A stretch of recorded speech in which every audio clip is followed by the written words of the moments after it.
Well, good evening, and welcome to another presentation from How We Diet. This is Paul Malcolmus, President and CEO of How We Diet, and we're really excited to have you with us. Thank you for joining us this first week in April. It's hard to believe that the year is passing so quickly, but we're real excited that you joined us, and we have a great presentation for you this evening.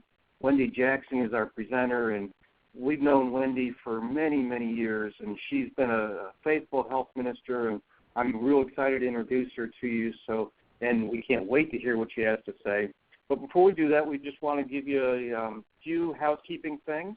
You'll notice on the bottom left-hand part of your screen, there's a place where you can ask questions. Feel free to comment and question throughout the presentation.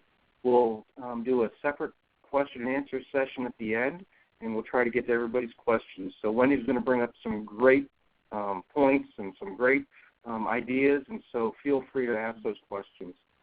One of the great things that Wendy's going to be talking about is fermentation, and there's a product called Perfect Pickler, and for those that hang with us to the very end, we're going to be giving away 3 Perfect Picklers, so stay with us, and we'll be doing a drawing at the end for a Perfect Pickler, so we're excited to be able to share that with you.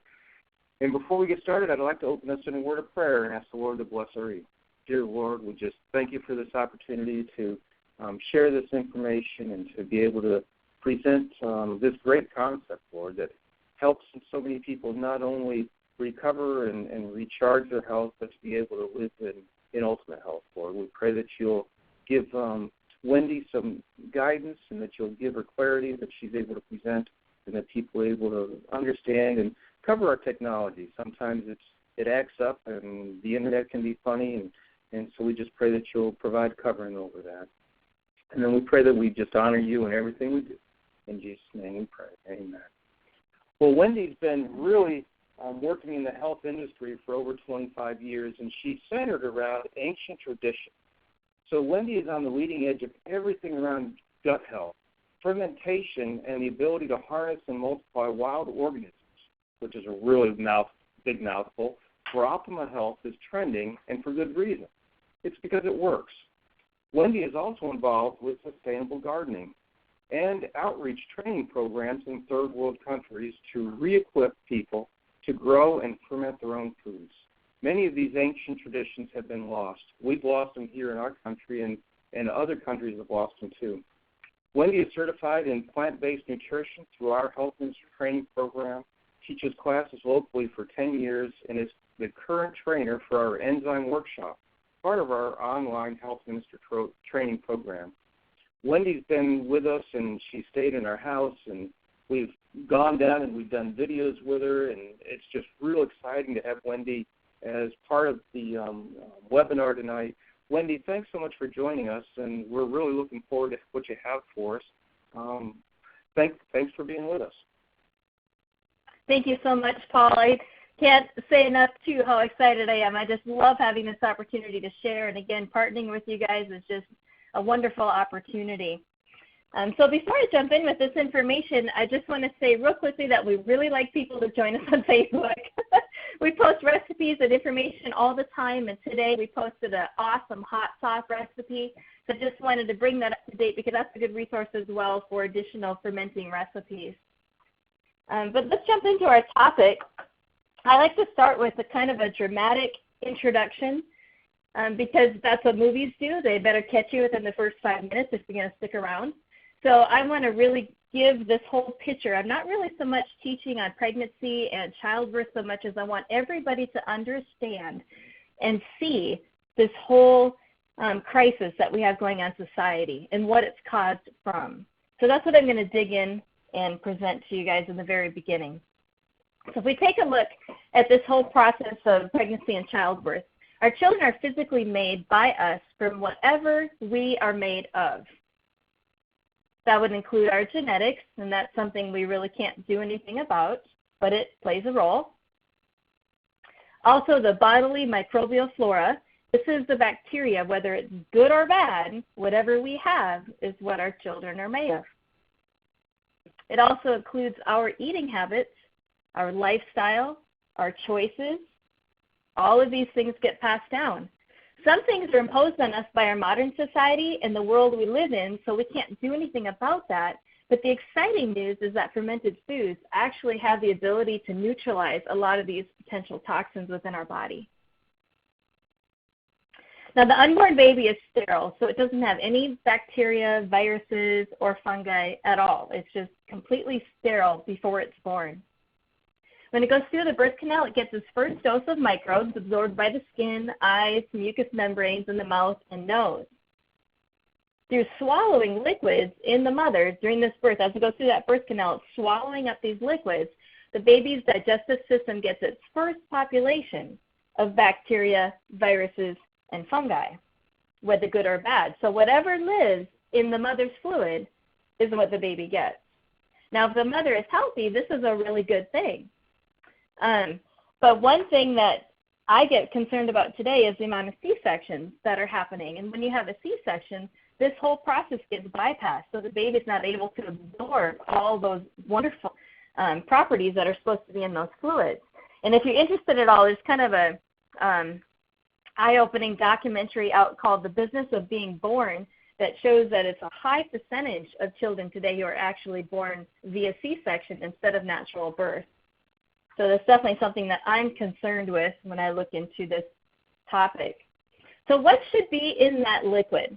Well, what should be in there is large populations of the good guys, the good beneficial bacteria. So having a good population, if she has this in the fluids, it will help a woman so that she can be protected from infections, help keep her organs healthy. It stimulates the production of numerous immune cells, and it protects from invaders. These are all kinds of harmful organisms. They can be pathogenic, viruses, all kinds of, basically think of the bad guys. I want to keep this real simple so everybody can really grasp the concepts, but it protects her. It also helps with other issues like brain fog, and I know that most of us women can use help with that.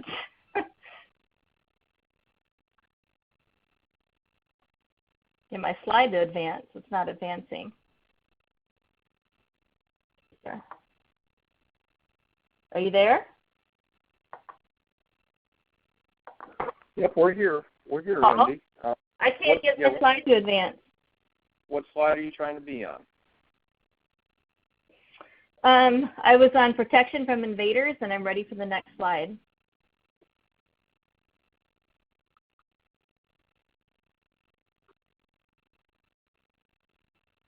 And is that about medication? Yeah, let me exit full screen so I can see the next one. But, oh, man, it dumped me completely out. I got dumped out of the program.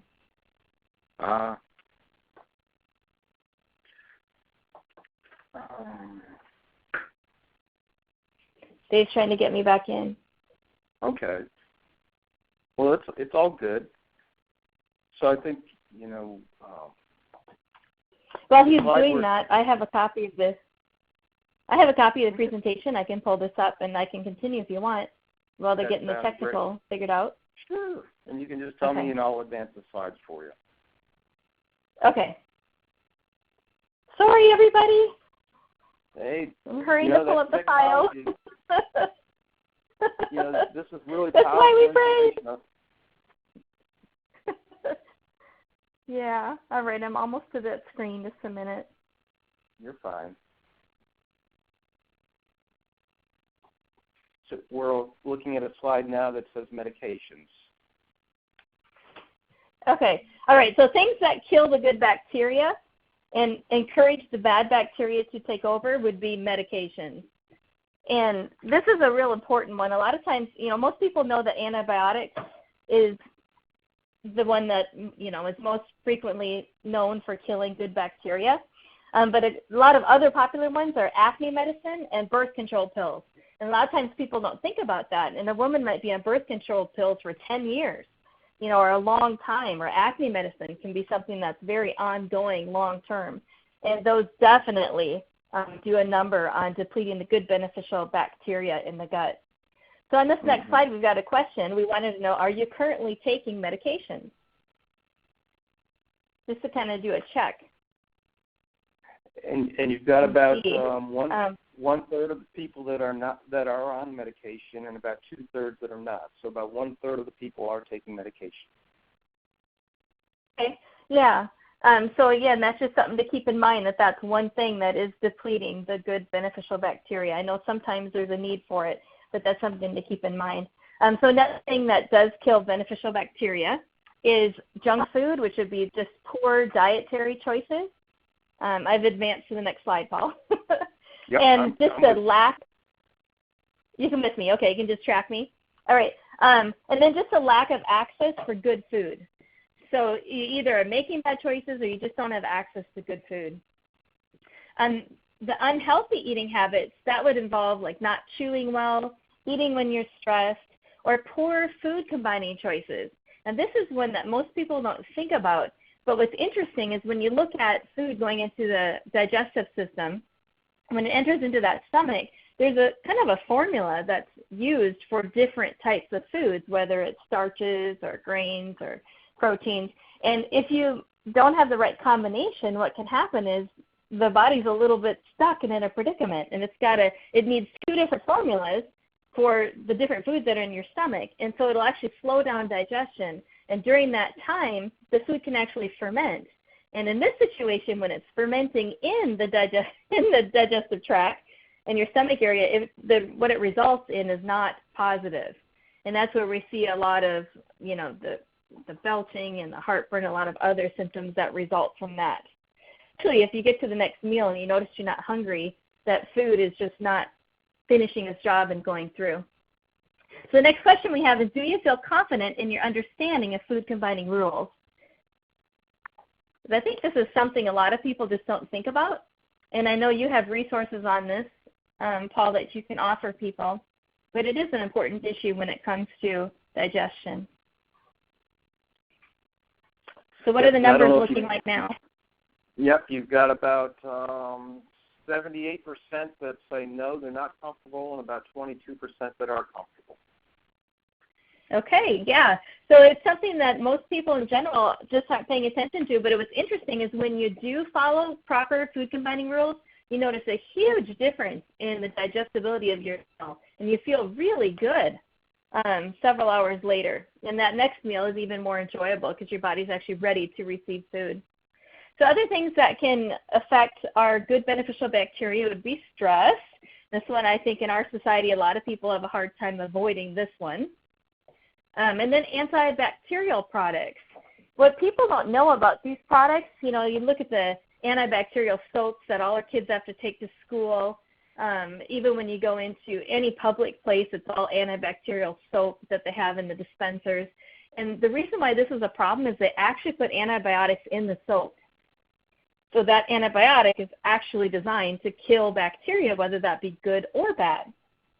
And I've even seen different sites claim that it can make you antibiotic resistant when you should need them because, again, you're building up a resistance because there's antibiotics in that product. Toothpaste is another one. It's designed to kill germs, so that's your number one clue that it's going to kill good and bad. And then air and water pollution. Again, we can't do anything about that, but it does help to prevent it, the fermented foods do. And then fluoride is another one. So it's good to make sure that you're drinking water and consuming foods without that. Another one is toxic chemicals and heavy metals from our food. And this would also include eating a lot of food that's, packaged in aluminum cans as well. And then, of course, we have dietary toxins. I always say that poison is cheap. That's the truth. And then artificial sweeteners. And this one's a big one. These tend to kill a lot of our beneficial bacteria. I don't want to quote because I don't have a study right here, but it's a large number.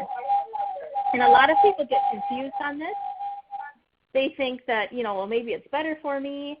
It's lower in sugar. And so I always like to bring it down to the next question. Do you really believe a man-made product is going to be superior to something we find in nature like stevia? Especially when you use the whole leaf stevia. It's just the natural is always better. All right, so most common symptoms, if you have problems with a gut imbalance, you're going to have digestive disorders, allergies, food sensitivities, skin issues, asthma, migraines, insomnia, and the brain fog. These are the most common symptoms that this mother would be experiencing, or anybody with a gut imbalance. So then what about the father? If he has a gut imbalance, he will often suffer from the same list.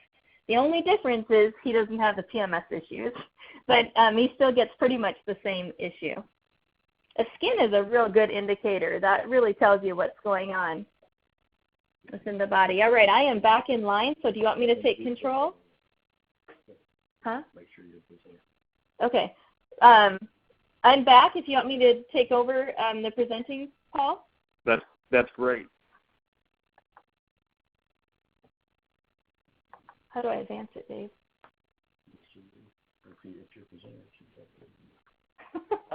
It's still not working. I'm sorry, it's not working. I'm going to keep going like we were. All right. That's fine. You keep going. I'll keep moving it. Keep following me? Okay. Well, I'm so glad I made a copy of the presentation. All right, so abnormal gut flora in the father is shared, and it's passed to the wife during intimacy and then passed on to the baby. So this is important that both mother and father have good gut health. After birth, the baby keeps receiving the bacteria from nursing. Bottle-fed babies develop a completely different gut flora than breastfed babies, completely different. And these bottle-fed babies are predisposed to asthma, skin issues, allergies, and other health problems. So we would come to this conclusion and say breast milk is best, right? That's what we would say. The only problem is when the mother has a gut imbalance, she has a whole host of toxic substances that are in that milk. These are produced by pathogenic microbes that are in her gut and undigested foods that are absorbed into her bloodstream, and they end up being right in the milk. So these toxins are fed directly to the baby. This usually results in a baby that will not feed well. And here's an example of my son Raymond. You know, I always say that it's usually a former alcoholic who helps other people to recover from alcohol, and this is my situation with a gut imbalance. You know, I'm teaching all about gut health, but I've had the longest journey ever on restoring my gut health myself, and I guess that's equipping me to help others. But this is my example. When I had a gut imbalance most of my life, and when I gave birth to Raymond, he would not nurse. I was in the hospital 5 days trying to get this to happen, and it was a fight until he was 7 months old, and I had to supplement. It just did not go well at all, and I didn't understand at the time what the problem was. He also had a lot of issues with ear infections, and farther down in the presentation. I also wanted to mention that he also made the drawings. When you see any hand-drawn pictures in here, that was by my son Raymond. But anyway, in severe cases, the baby will refuse the milk or just fall asleep right away. Some of the toxins from the bad bacteria in the mother have the chemical structure of opiates, like morphine and heroin. This makes the baby go to sleep after just a couple swallows. So it shouldn't be that hard. You shouldn't have to be rubbing cold washcloths on your baby's feet just to keep them awake to nurse. There's something deeper that's involved here that's causing that to happen. The other issue is milk antigens are another reason that they can refuse the breast milk. So you have mothers who have a gut imbalance cannot digest dairy products. That's another issue, that they just cannot break it down. And that's the first thing a doctor says is, you know, do not consume dairy products whenever a baby is having trouble nursing. And this is why, because they're having trouble digesting it. So the mother does develop antibodies to her bacteria, which would protect the baby, but only until the baby stops nursing. As the child grows with abnormal gut bacteria, problems begin to get worse with each generation. And this is really what I want people to see. In the first generation, you have ear infections, the chronic constipation, and mild behavior issues. This was me. I was first generation for this track. And I definitely had the ear infections, no doubt, when I was a kid. And Raymond, just to tell you, Raymond's ear infections were so bad. And I thought this was interesting because with my first two children, I did not feed them any dairy products. and they never got ear infections. And so I thought, see, because dairy produces mucus. Well, then Raymond came along, and I didn't feed him dairy products either. They were on the exact same diet. But he had ear infection after ear infection after ear infection. He didn't talk till he was almost 3. He had speech therapy for 3-4 years, tubes put in his ears. So it definitely gets worse with each generation. And so now when we go to the second generation, we still have those same issues from the first generation, but we add to the list because it deepens and gets worse. So in the second generation, we add GI tract issues, learning disabilities, ADD, ADHD, and we all know that that's been on a huge rise, especially in schools. The amount of Ritalin prescribed is just horrible. It just keeps going higher and higher. In the third generation, we have higher spectrum autism. We have neurological physical disturbances like eating disorders, anxiety, depression, bipolar presentations. And this is one thing that's good news actually for autism is there's doctors who have had very good success with autism by helping the child to restore normal gut flora. And to restore that balance has made huge improvements for autism.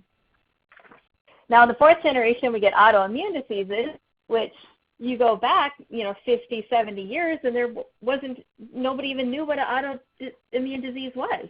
Today we have over 200 named diseases. So it's definitely growing and intensifying. In the fourth generation, food sensitivities become normal human afflictions. And I think that's pretty obvious when you go to a restaurant, let's say, for example, there's a gluten-free menu, there's a, they've had to accommodate just to the general public because it's so broad spread.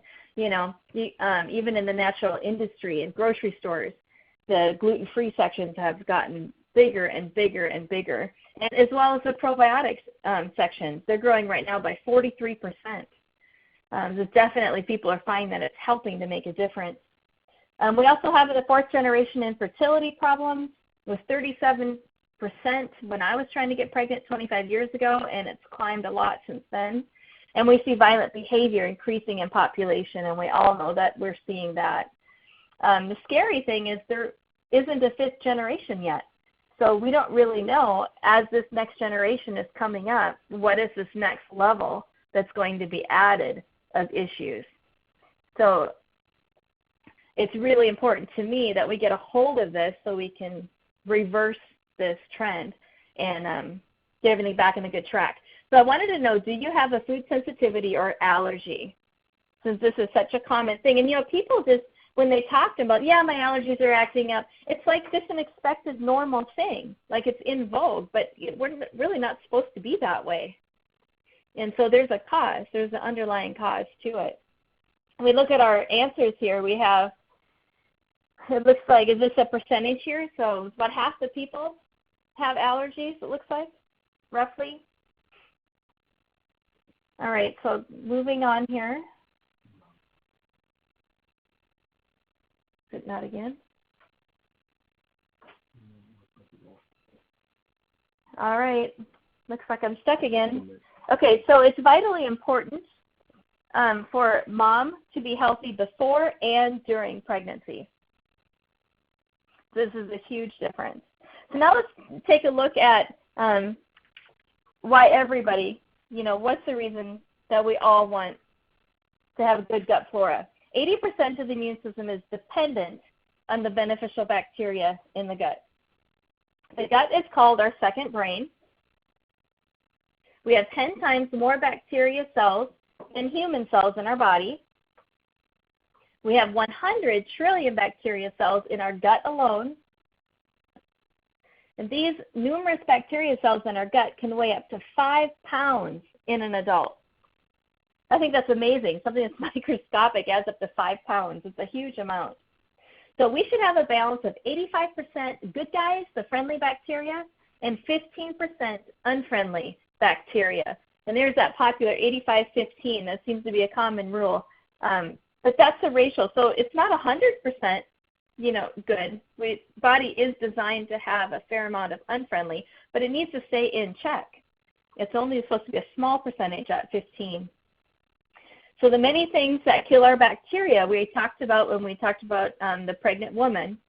So we have all those things that are killing our bad bacteria, but then we've stopped supplying our body with a new steady supply. So that's created this flip-flop problem that we have today. So the question for you is, are you eating some fermented vegetables every single day? So it looks like most of the people aren't. And really, it's good to aim for about 1/4 of a cup per meal is really the ideal. Even if you start at a tablespoon and work your way up. But we're going to show you how easy this is to do, and you can start incorporating this into your diet right away.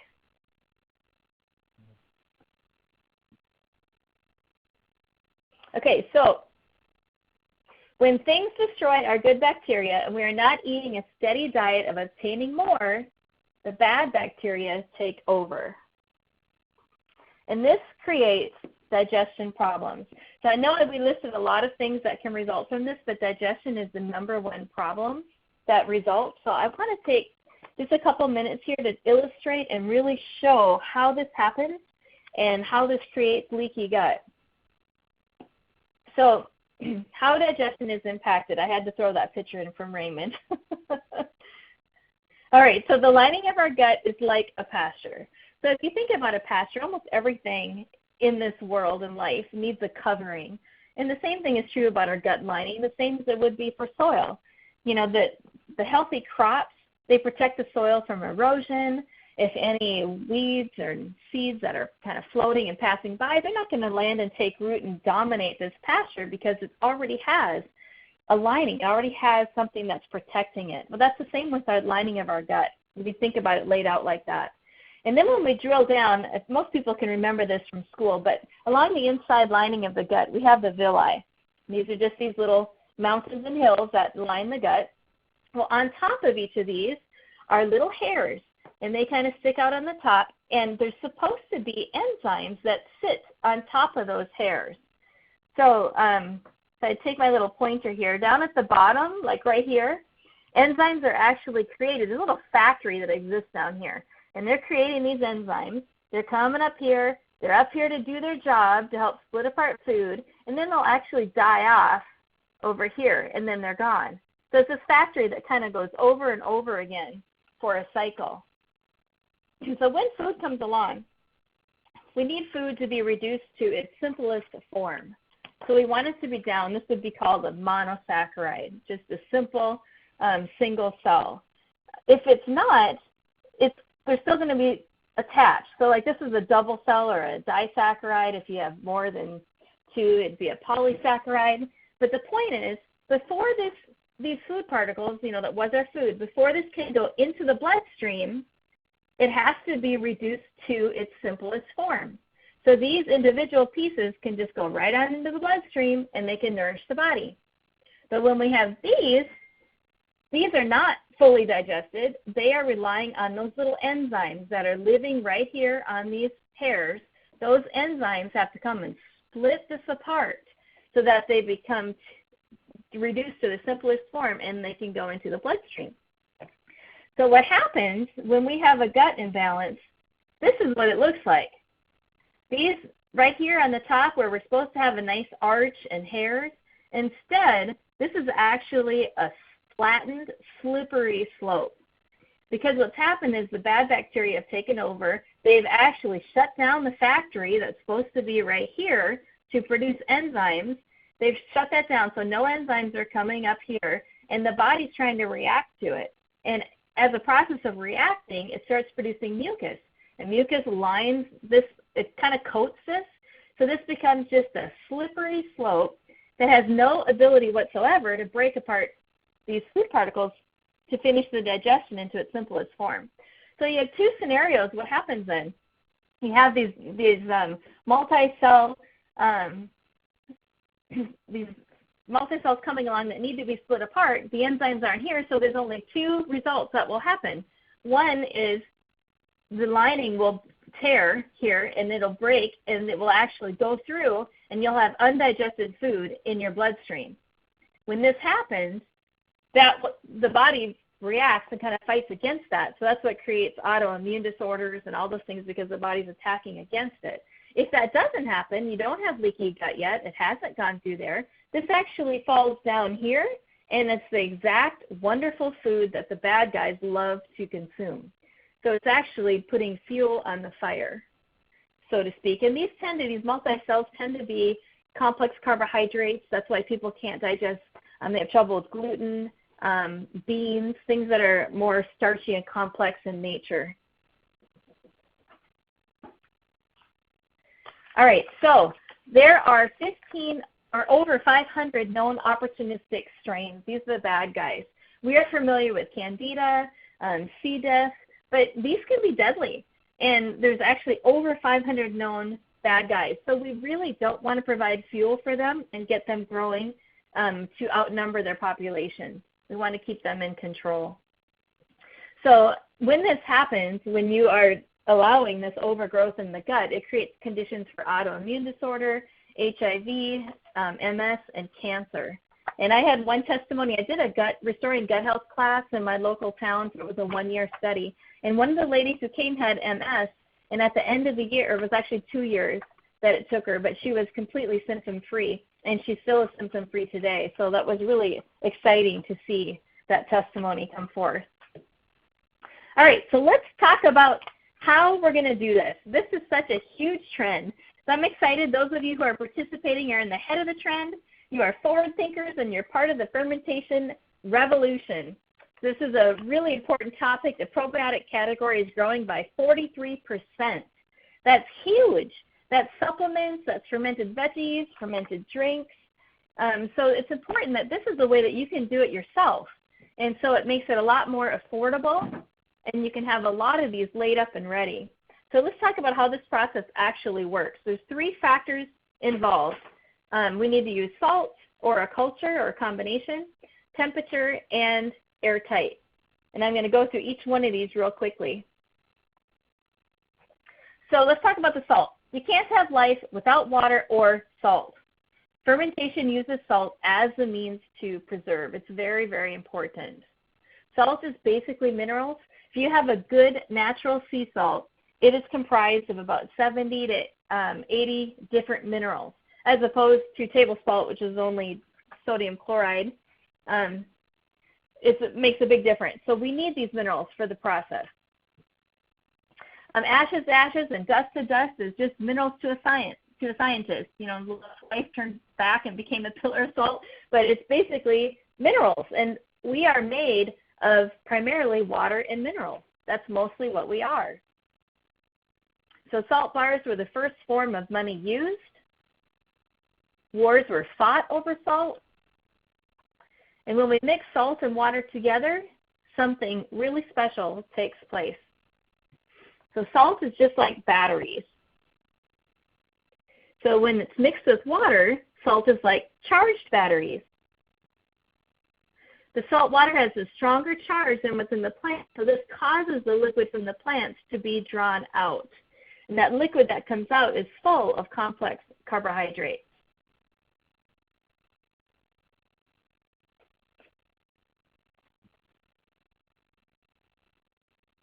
The beneficial bacteria love to consume the carbohydrates that have come out of the plants. Now, already present on the skin of vegetables are little organisms that we call beneficial bacteria. They're already there. So if you look at a head of cabbage and you see a little white film on the outside of the cabbage head, or even another example would be grapes, red grapes, a lot of times you see the white film that's on there. That's how you can actually see the beneficial bacteria. Oh, okay. Paul, I've lost control again. If you could please skip ahead. I'm on the screen. Yep, we're good. Okay, I'm a couple screens ahead of you. Okay.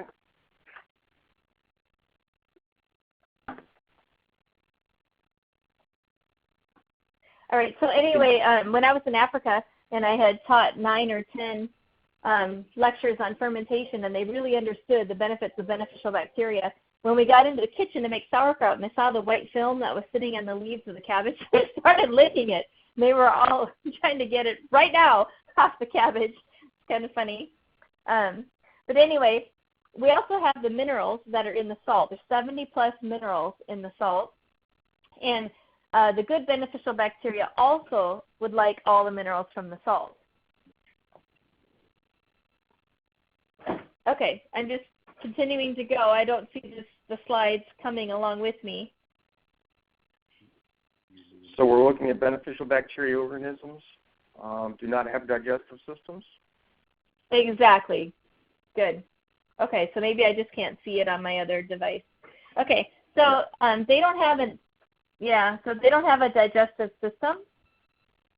So what they do is they create enzymes that spill out from their bodies and digest the carbohydrates and minerals in the brine. So this is actually generating lots of enzymes as they do this. The minerals and carbs are then ingested back into the bacteria. And this makes the beneficial bacteria happy, which means they multiply and they have babies and there's more and more and more and more. And you end up with a huge number of good beneficial bacteria.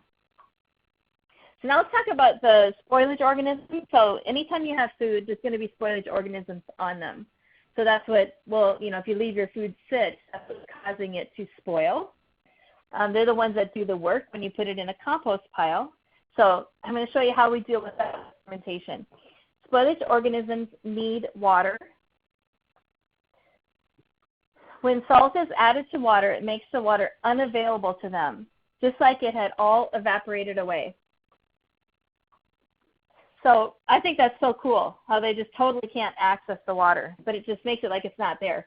This makes them stuck and unable to move or multiply. They cannot do anything. So I think this is an important point because a lot of times people want to know, well, I'm not sure if it's done, and they would like to check it or taste it, and they're so worried that maybe it's harmful or not good to taste it ahead of time. But there's never any more spoilage organisms present than when you had the raw vegetables to start with. And when you eat a salad, you don't think about how many spoilage organisms are in there because it's okay. It's in the proportion that we're allowed to eat. So you don't need to worry about at any point when you want to taste your fermented food.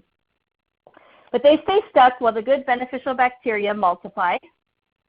And when the good beneficial bacteria multiply, they bring down the pH. Once the pH is below 4.7, the stuck spoilage organisms die and they're gone forever because they cannot survive a pH below 4.7. It's absolutely hostile to them. So they're gone. It's just like you have vinegar. If you have vinegar, you don't need to put it in the refrigerator because the pH is below 4.7.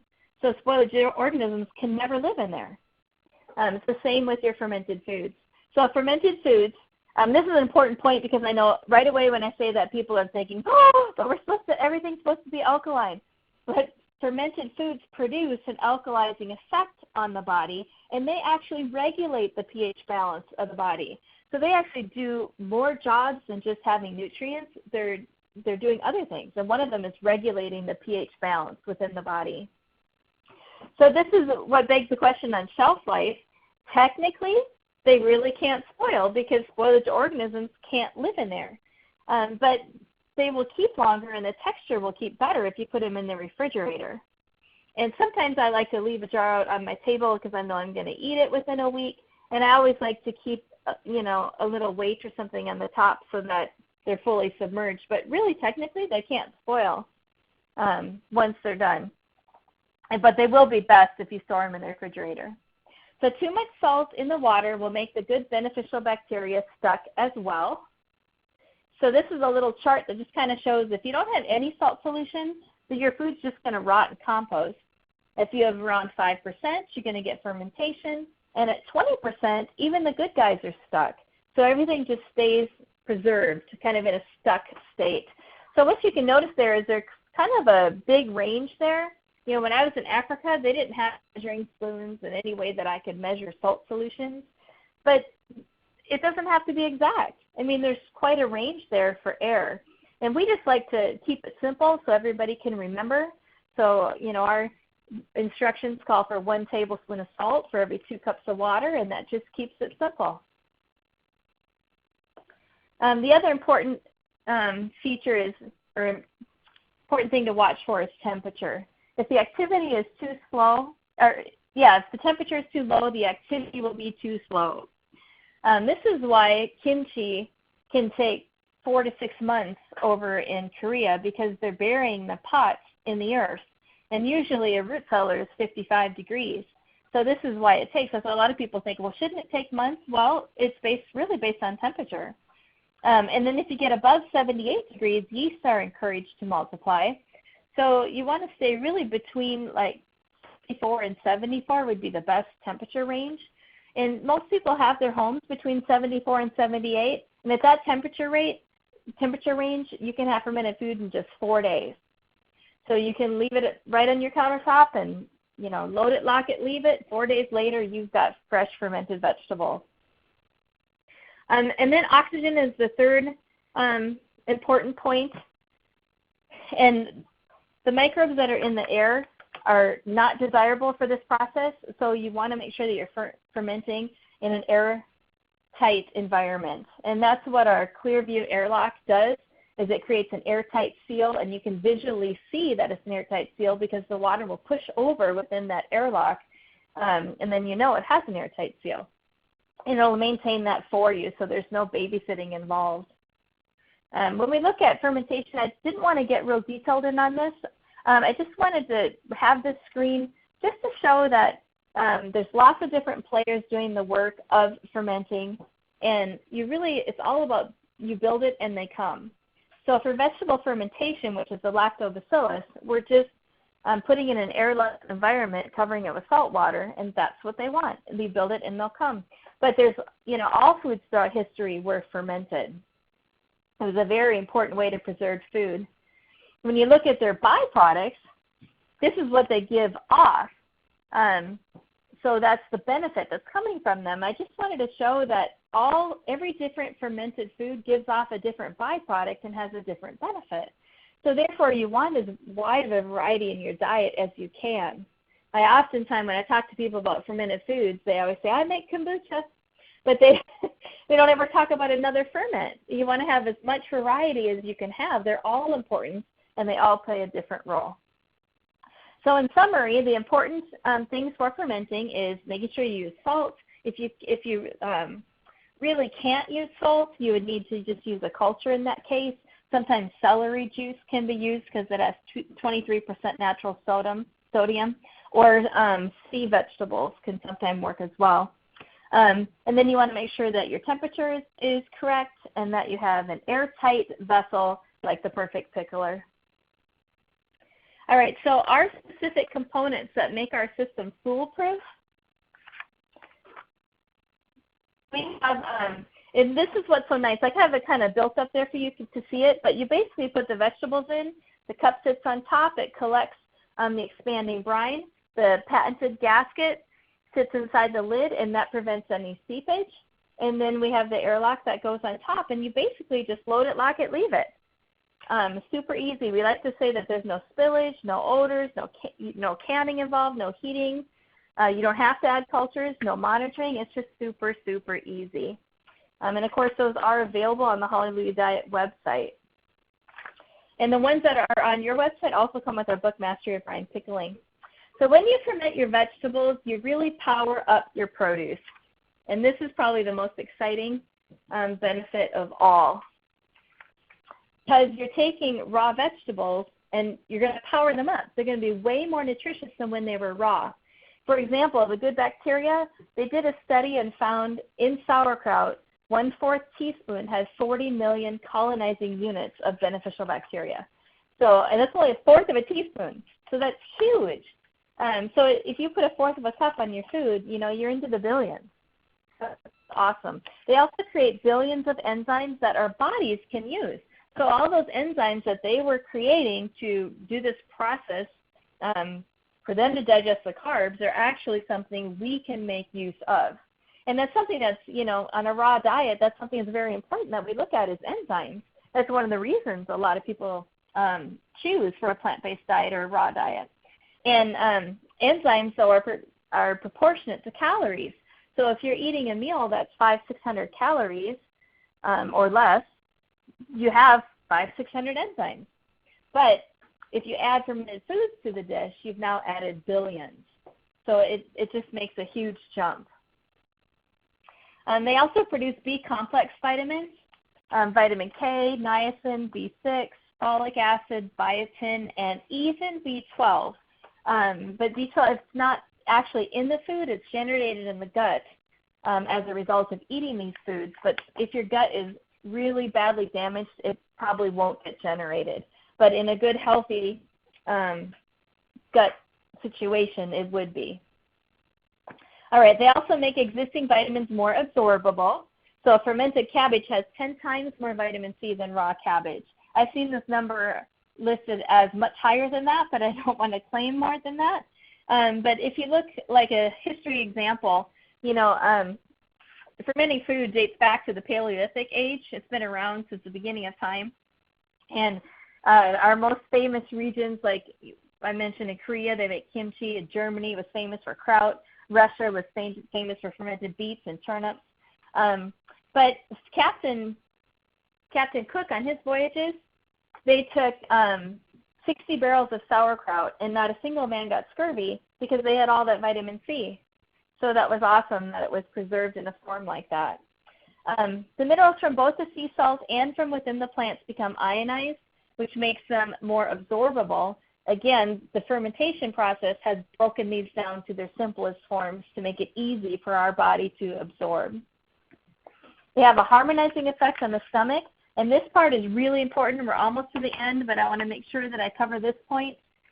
They strengthen the acidity of the gastric juice when hydrochloric acid production lags, and they reduce acidity when the production is up. When you go to the next slide, you see here I've got a quote from Dr. Zabel in his book, Internal Cancer Therapy and the Nutrition of a Cancer Patient.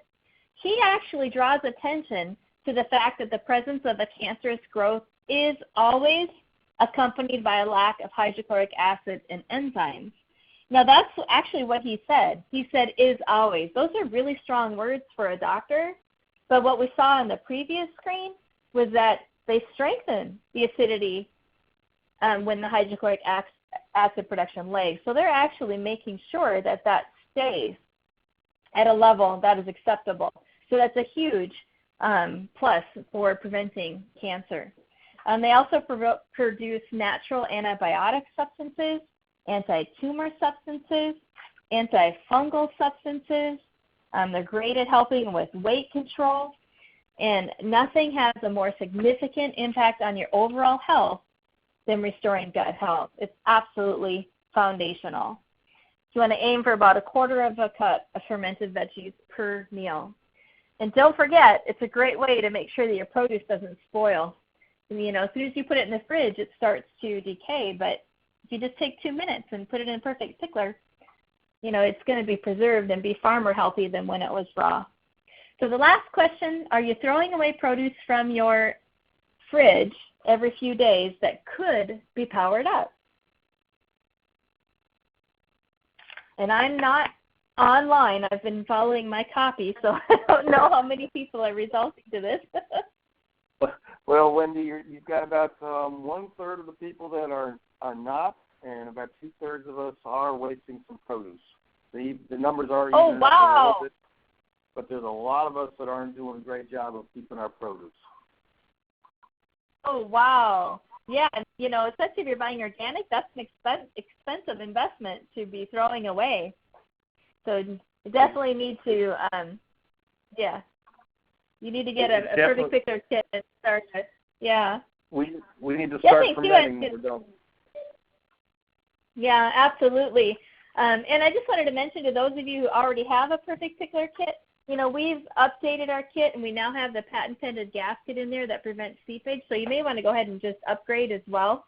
And we have new lids with their beautiful new color, and you can write what you made on the lids. But it's just, you got to have the equipment to do the job. And this is simple, fast, and easy. You just load it, lock it, leave it. But I just want to, again, what's that? No, it definitely is easier. We've got one of those big old crocks where you pack it down, and a pickler is so much easier to use than that big crock. Yeah, it's nice to be able to see what's going on as well. I've had with my crocs in the past where the water evaporated in the well, and I didn't realize I had lost my airtight seal. So when I removed the lid, I had, the bloom growing on the top, and I wish I would have known that issue had happened. That's to what our system is, just you don't have to babysit it. There's no monitoring involved. I wanted to mention where if they follow,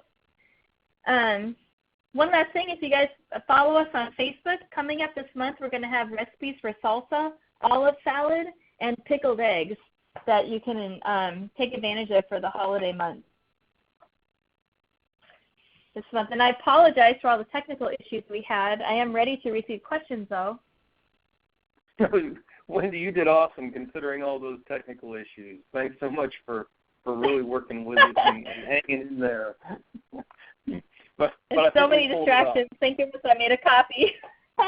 Yeah, you did great. One of the things that really always strikes me are the testimonies that whenever we talk about the effect of fermented foods, are the healings that you've experienced and that you've seen. Can you just describe a few and share a few of the things that you've seen over the years with people who have experienced incredible healings just using fermented foods? Sure. I think I'll just pick the most powerful one.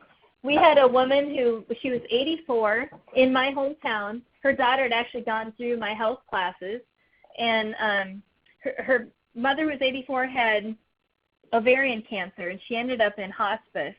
And she was at the point where she couldn't take food by mouth anymore. And her daughter was, visiting her hospice and said, she just seems like she's in a lot of pain.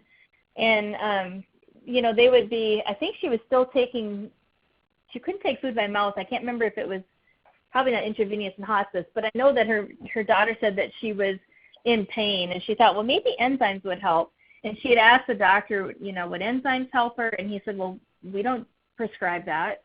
And so she was thinking back, and she said, well, I remember the fermented foods. I wonder if that would make a difference. And she went home, and she had a bunch of fermented foods in her refrigerator because she had been practicing it. And she took them out, she threw them in the blender and made them into a liquid. And then she got an eyedropper, and she went to hospice, and she sat next to her mother's bed. And she used the eyedropper and just dripped it into her mother's mouth. And she did this all throughout the day, just kind of drip, drip, drip, drip, drip. And one thing I forgot to mention that I want to say real quickly is when her mother checked into hospice, they asked what her death wish was, and she said she wanted her body flown back to the Philippines to be buried next to her husband.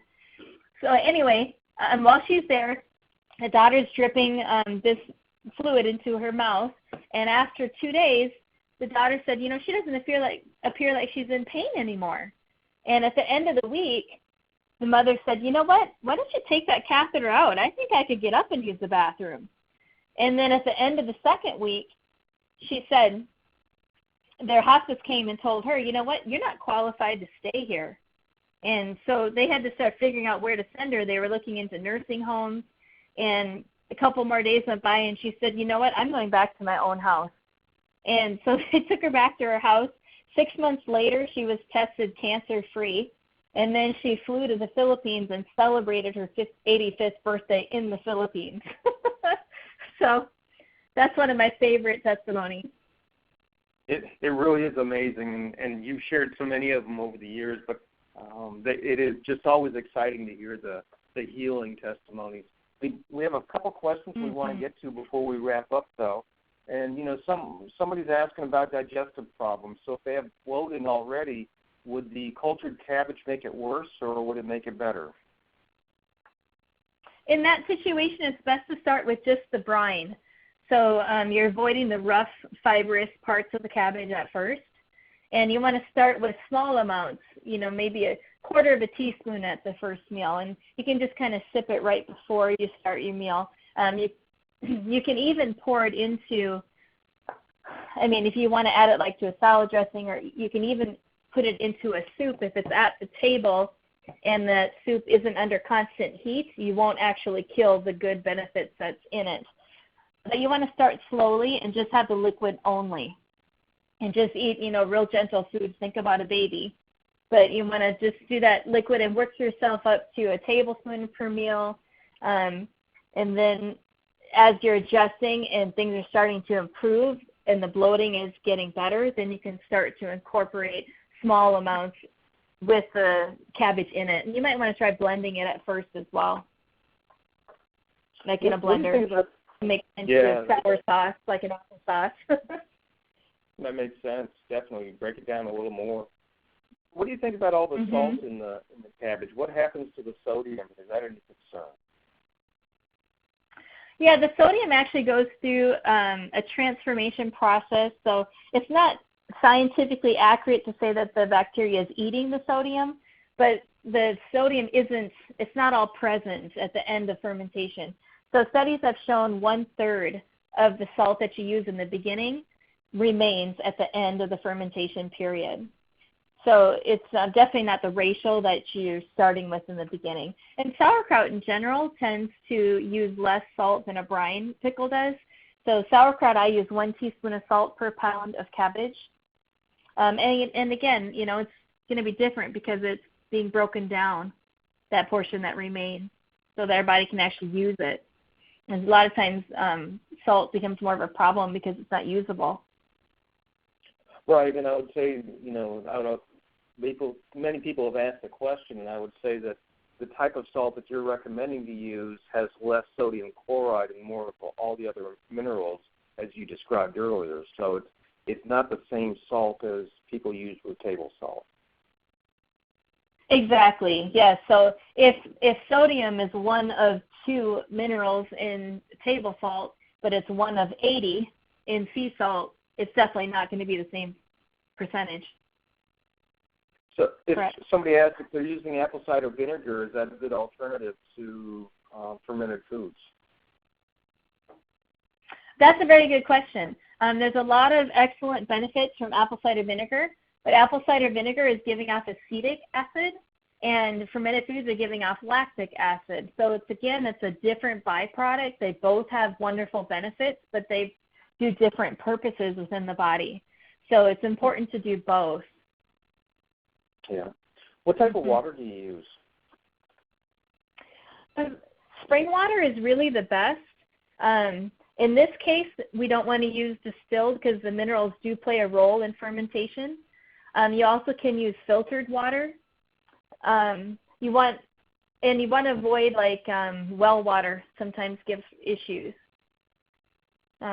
Spring or filtered are really the best choices. Yeah. Okay. And what is the best food, fermented food for a leaky gut? Well, sauerkraut is the flagship. So it's definitely sauerkraut and cucumbers have the highest numbers of beneficial bacteria. That's why traditionally you think of sauerkraut and pickles because they just have the highest number. So, you know, I would go with sauerkraut because it is the flagship, but again, you know, start in with the gradual introduction program that I mentioned earlier with just the liquid first. Mm-hmm. And a lot of people have asked for recipes and so forth through the questions. And so what we're going to do is we'll send out a link to recipes. And I know you have some videos as well, Wendy. So we'll make sure that the people who have asked for that we'll just send it to all the participants so they're able to take advantage of that. And people have asked about the product as well. So we'll share with them the link for that as well. Yeah, and the product does also come with quite a few recipes, too. Okay. And really, our product is a vessel, so any recipe will work. You know, what we're using is just a vessel that manages all of the factors. So any recipe that they find can be used with our kit as well. You know, a big question, and we'll leave this as the last one, but you know, I see sauerkraut on the shelves all the time at health food stores and grocery stores. And, you know, if I'm looking to buy sauerkraut rather than make it, what am I looking for? Great question. You are looking for sauerkraut that says with live cultures. And they should be in a refrigerated section. If it's on the shelf, it's been pasteurized. So you definitely want to find it in the refrigerator. It should say with live cultures. Mm-hmm. Yeah. And that's a good option, but you know it's It's better to make it yourself because they do destroy some of the most effervescent strains so that the jars are more stable in that whole process of skipping and stocking. Mm-hmm. And not only is it better to make it yourself, but it's so expensive to buy raw sauerkraut at the health food stores. Usually it's like $10, $11 a jar in many places. So it's extremely expensive when you can just take the babies in your refrigerator and make it yourself. Yep, that's true. And cabbage is inexpensive. It's just pennies to make it done. Mm-hmm. Yeah. Wendy, we really appreciate you sharing tonight. Thanks so much, and you endured the technical issues, and we really appreciate all the information that you shared. And we look forward maybe to having you back. I know we talked earlier about another topic you've had, so we look forward to maybe looking at that in the future. All right, and we'll make sure there's no technical issues then, right? Thank you so much for having me. We don't have control over the technology, but thank you everyone for joining us. And with the How We Diet, we're really excited to be able to share these great presentations. I don't want to forget about our winners of the Perfect Pickler this evening. We have Brenda Bachman, Martin Stevens, and Toby Fields. You're our lucky winners. We'll be sending you a Perfect Pickler kit, and I know you'll be excited to get that, and please make sure you use it. But for the rest of you, we'll be sending out information and additional feedback. This video and presentation will be available online within just a couple of days, and we'll send you an email for that as well. Until next month, we just pray Godspeed and that you're in health. And look forward to talking to you then. Thanks for joining us. Good night.